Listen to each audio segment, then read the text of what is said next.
it's weird because like Elgato is like really known in like the Twitch and YouTube like consumer world, but a little bit less so I feel like in like the professional world until recently with like our Stream Deck product. Um, we didn't have actual planned releases during NAB, but we have some stuff coming soon. Predominantly, we have this project called Project Wave, which will be coming later this spring. So stay tuned to that. But unfortunately, I don't have the okay to talk more about that. But yeah, basically, fitting with the theme of the show, I wanted to focus on one of our products because when it comes to hacking your product, one of our products is really just sort of tailor made for it.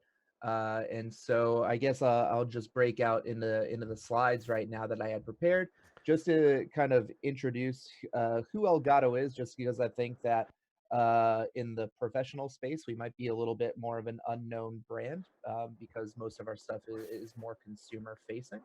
And so I'll just I guess I'll throw up a screen share to try and get that set up, if you just bear with me for one moment. No problem at all. One of the hacks that I was going to show today is the fact that you can control PTZ Optics cameras with the Elgato Stream Deck. And we have a really nice video about that on our website. There's a application I'm sure Jeffrey's going to talk about called BitFocus Companion. And it really adds a lot of functionality to the Stream Deck, which I hope we'll talk about today. Not only can you control PTZ Optics cameras, but you can control projectors, lights, and all kinds of amazing stuff. But let's dig into it, Jeffrey. Yeah, so I hope you can see the screen. And so, like I said, so my name is Jeff Stegner. I'm one of the marketing leads at Elgato, and I'm also on the development team for a lot of our products. And so, before the product hacking part, I just want to go over a little bit of who Elgato is as a company. And so, to sum up who we are, we develop hardware and software for content creation, both VOD like YouTube or live streaming like YouTube, Twitch, Facebook, etc. And so, like I like to call our products consumer level broadcasting equipment. So compared to like enterprise level hardware, ours is a lot more affordable to the average consumer. And we also try to optimize our products to be used in a one-man band setup because that's what most of our customer base is operating as. So, when you think about a content creator, once you go live, you are the on-air talent, you're the technical director, you're the audio mixer. So like our products need to be easy enough to basically get out of your way so you don't have to worry about the technical stuff and you can just focus on being an online entertainer. And so, yeah, our biggest market is Twitch and YouTube. But as I was invited on here, it's because some of our products have reached many different spaces, I guess you'd say. And so, just to see kind of how far Elgato has kind of come along, seeing like some of you see Elgato popping up in these different places, and whether it's celebrities kind of breaking away from mainstream and starting their own content creation stuff, we end up being used a lot in those. And then as well as like behind the scenes. So this is actually taken from the BitFocus Companion Facebook group, where basically people were using Stream Deck on the left for the NFL draft, or for the right for the Grammys. And so, yeah, it is kind of cool to see our products popping up in so many different places. And so this is what a typical setup would look like with most of our products. So this would be found in somebody's bedroom, essentially, where their computer desk is basically turned into a broadcast desk. And then this is also a little quick breakdown of our categories. And so, the goal in our products is to basically bridge that gap in quality between like a bedroom broadcast and like what you'd see in more of like a professional studio. And so this can be evident in our product, the CamLink 4K, which allows you to use like a real camera as your webcam. So that's what I'm using for this. So I can try it, because I don't have great lighting in here. I just have the one light right now. And yeah, so like using a camera like that gets you a lot better quality. So like you see the difference, side by side, the same exact lighting, the difference you get is quite stark. And if you need lighting, we also got you covered there. Basically with our key light products, we sort of reimagined how lighting mounting could go, as well as just like the certain needs by like introducing like software control rather than just like hardware controls that you have to like reach behind and everything, because you're thinking like where are people producing from. So if you're at a desk in your home office, you probably don't have enough room for big light stands. But the biggest product that has really been the widest reach outside of Twitch and YouTube is our Stream Deck. So a few years back, we were thinking about where live streaming was headed and what it needed to get there, and we started looking at how professional broadcasting was done, and we basically just took a page out of your book. Uh, so when you have these really big production teams putting on a show, guys turn everything into a dedicated button, so there's no margin of error. It's very clearly labeled. But the problem is machines like that are super expensive, and generally it requires multiple people to run that production. So we came out with Stream Deck. This is just another picture of one of the broadcast controllers. Actually, I used to work on one of these like 10 years ago when I did broadcast for a company called MLG. But anyway, so we came out with Stream Deck, and the premise is super simple. It's a little USB keypad controller, but instead of static keys or keys that you need to stick little stickers on, they're all LCD screens, so you can actually upload a custom image to delineate what the button's doing. And so because of that, you can actually like monitor stuff. So like, because these are custom images with direct integrations, it can actually fetch the state of whatever program that direct integration is for. So as you can see in this GIF, this guy is changing the controls, and you'll actually see that update on Stream Deck. And if you press the Stream Deck controls, you'll see it update on the actual ATEM switcher, which is pretty cool. And so basically, what we had here is a little mini TriCaster of sorts, but instead of 10 or 20 grand, you're looking at $150. And so the real key to it is our software integrations. So we worked with right out of the box with like OBS or XSplit, etc. And since 2017, we've been adding more integrations. Like you can control our lighting products with Stream Deck and everything, so that becomes your home controller. But then last year in 2019, we knew that the needs basically exceeded what our development team could do.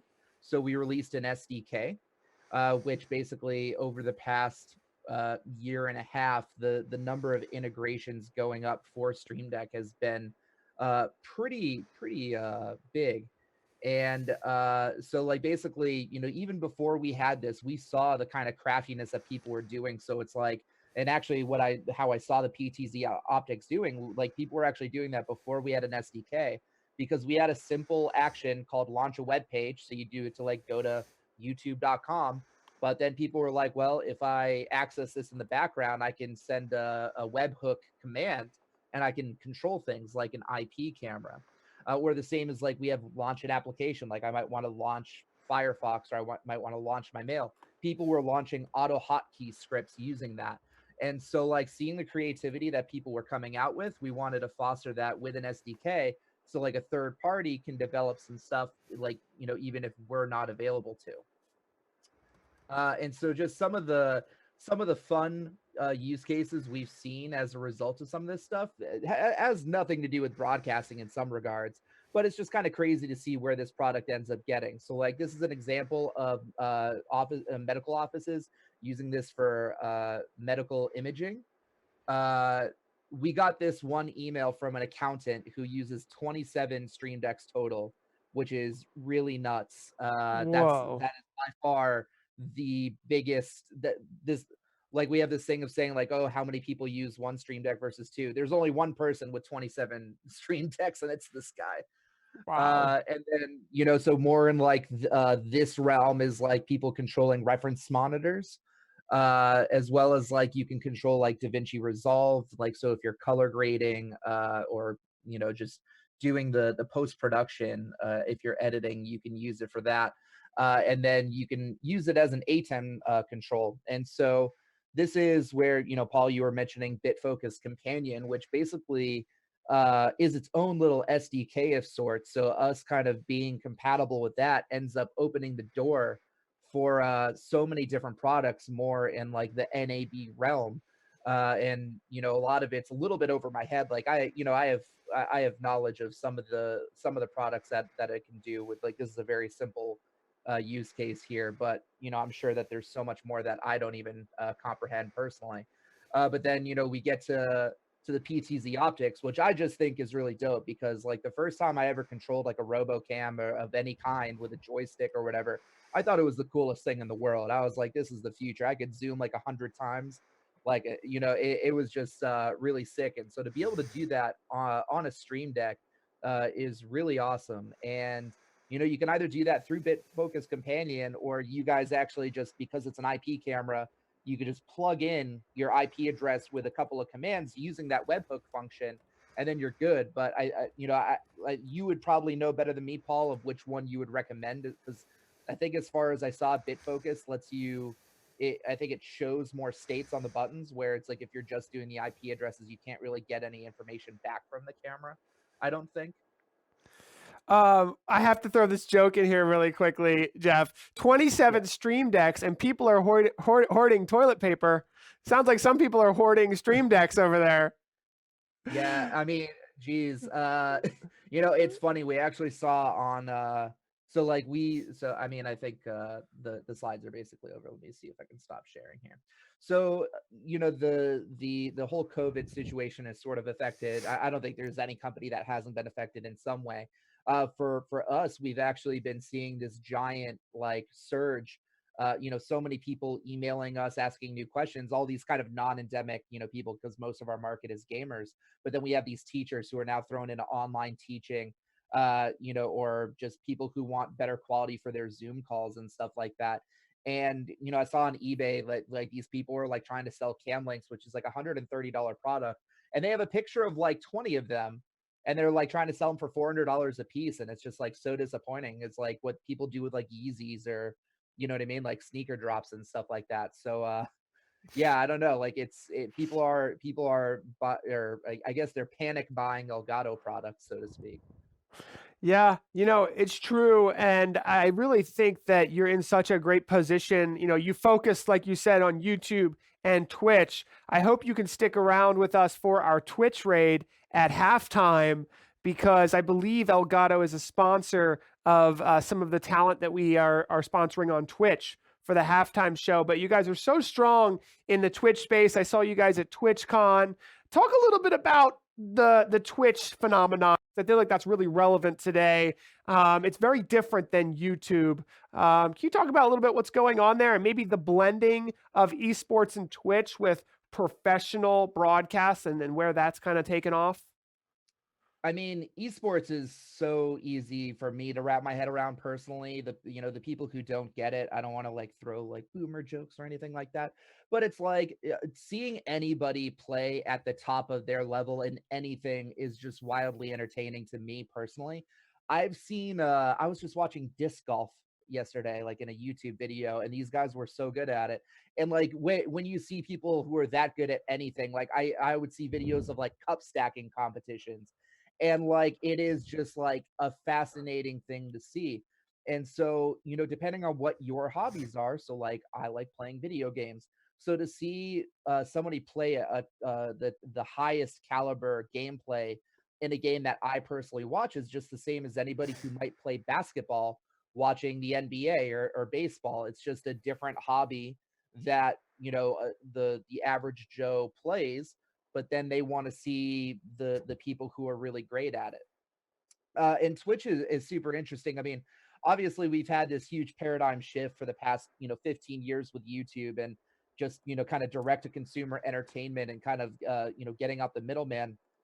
But Twitch is super interesting because it's all about community, and it's all about connecting with your audience in a way that YouTube just doesn't provide. Like, especially if you're a channel that grows larger, you can respond to a few comments when you first upload that video. You might pay attention to that video's comment section for like an hour after the upload, but after that, people are just sort of screaming into the void. But meanwhile, on Twitch, you like the entire premise of it is you talking with your audience, and so right now the split between YouTube and Twitch, or the VOD and live streaming, is still pretty stark. It's about 83% VOD and 17% live streaming. But live streaming is on the up, it's on the rise. And part of what's great about it is once you've kind of got all the technical stuff out of the way, because like I said, our job is just to get out of your way, so you don't have to worry about your tech. You're able to just focus on interacting and creating a community. And so many YouTubers have actually kind of jumped ship, not necessarily jumped ship, but like diversified, because one of the things, I mean, like in the YouTube world, with more professional companies kind of getting involved, it's kind of put this need of more content, so like more regular content.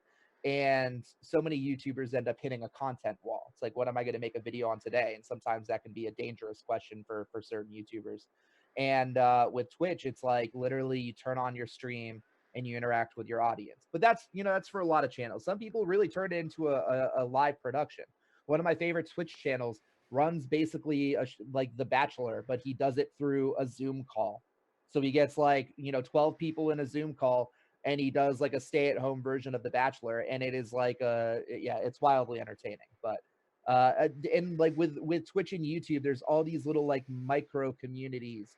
So if you have like a like a weird hobby, you can find other people who share that hobby with you. One of my favorite channels to watch right now, I just came across him, Steve MRE 1989. This is a YouTuber who collects old MREs, like meals ready to eat, those old military meals, and he'll eat them from like the 40s or the 30s. He ate some meal from like 1899, and it's such like like you go on these websites that these guys make, and they're so like, it's almost like, what do you call it, a GeoCities web page. It's just it boils down to people who are kind of nerds on the subject. This dude's got almost 2 million subscribers on YouTube, and he gets like millions of views every video because people find it like just fascinating to watch, myself included. And it's just kind of weird to see what channels can end up like ascending, and just like there's literally something for everybody, which I think is just what you cannot get in traditional media right now. You can't get that for TV or broadcast TV. Netflix is sort of going in that direction because they greenlight so many different types of movies, and so it kind of appeals to every little subsect. Even though they might not be like huge overall, they still appeal to somebody at least. But that's really what YouTube and Twitch have to offer, is that there's something for everybody. Now, Steggy, do I see a YouTube gold medal behind you there? Or is that what that is? It's a silver one, actually. It's one of the old school silver ones. That's from the Elgato gaming channel, because we have a couple 100,000 subscribers. Like, we might not be as super known in the NAB world, but like in the gaming world and like gaming accessories, we're actually like one of the big brands, actually. But no, I have to have like the geek background, right? Oh no, I love it. And obviously you're using a nice camera with your capture card. It definitely it shows, you got the blurred out background there. Mr. Greggles was just commenting, saying that Twitch is so unique in that respect. Sorry, I'm covering your face a little bit, but he prefers it over YouTube by far, and it's much easier to keep fresh content. Mr. Greggles is going to be our finale show. He's over in the UK. He's going to play some drums with us and rock out and really have some fun. But I think what you're saying here, Jeff, is going to be really validated when a lot of folks in our chat room, a lot of people who might be going to NAB, and they see the esports tournaments going on. Even in NAB, there was a whole esports pavilion in the radio section last year. And I would have expected even more infiltration of esports into broadcast and streaming this year.